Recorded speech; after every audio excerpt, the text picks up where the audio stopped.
Vi vil nu forklare, hvad en fordoblingskonstant er, og hvorfor følgende sætning gælder. T2, altså fordoblingskonstanten, er lig med ln til 2 divideret med ln til a. Det vil vi forsøge at bevise lige om lidt, men først så har vi lavet en grafisk afbildning af en eksponentiel funktion, som gælder ud fra forskriften for en eksponentiel funktion. Her har vi to koordinater, kan man sige, og det fordoblingskonstanten er den tid, eller den værdi x stiger, når y fordobler sig med sig selv. Altså T2, fordoblingskonstanten, er det her område. For når y har fordoblet sig selv, så kan vi gå hen og aflæse, hvad de sammenhængende x-værdier vil være, og de vil dermed have steget den her, når x er blevet fordoblet, eller y er blevet fordoblet. Ud fra det her kan vi altså give nogle følgende sætninger. y2 må være det samme som y1 gange 2, da y2 jo er fordoblingen af y1. Og T2, altså fordoblingskonstanten, må være x2 minus x1, da fordoblingskonstanten er det her område, og x1 er det her område. Yes. Nu vil vi forsøge at bevise den her sætning. De to koordinater, vi har fået her, passer jo som sagt ind i forskriften for en eksponentiel funktion, som lyder, at f af x er lig med b gange a i x'ene. Dermed må det jo gælde, at y2 vil svare til b gange a opløftet i x2, og y1 er lig med b gange a opløftet i x1. Det kan vi bruge til at sætte dem under hinanden, da de jo svarer til hinanden. Så vi starter med at sige, at y2 divideret med y1 er lig med b gange a, x2 divideret med b gange a x1.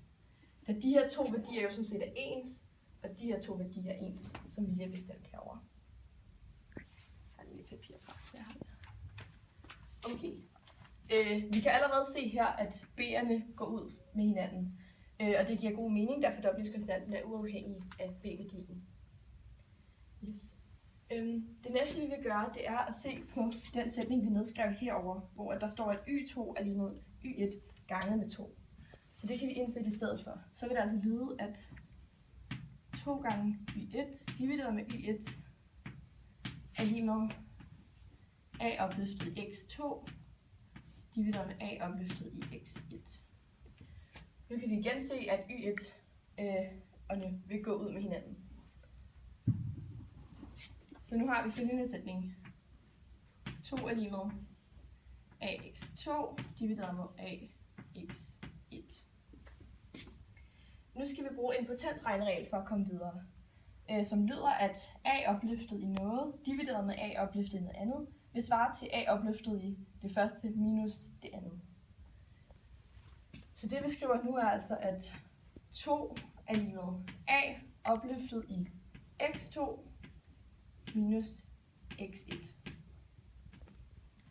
Og herhen har vi jo bestemt, at x2 minus x1 er det samme som t2, altså fordoblingskonstanten, så den lyder faktisk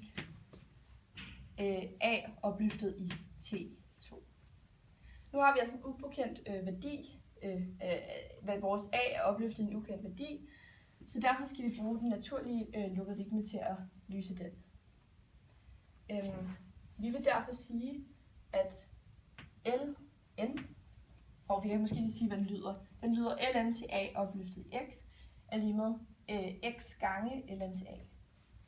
Så vi starter med at tage ln til 2 og sige, at det er lige med ln til a opløftet i t2. Og nu kan vi jo se, at det her må være det samme som at sige x gange med ln til a i stedet for. Så vi har nu, at ln til 2 er lig med t2 gange ln til a. Og nu skal vi bare have isoleret t2 på den ene side af lig med tegnet for at finde sætningen for fordoblingskonstanten. Den har vi altså heroppe, som lyder t2 er lig med ln til 2 divideret med ln til a.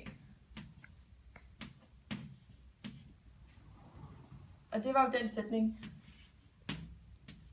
vi skulle bevise. Det samme vil gælde for halveringskonstanten, hvor at 2 bare skulle erstattes af en halv.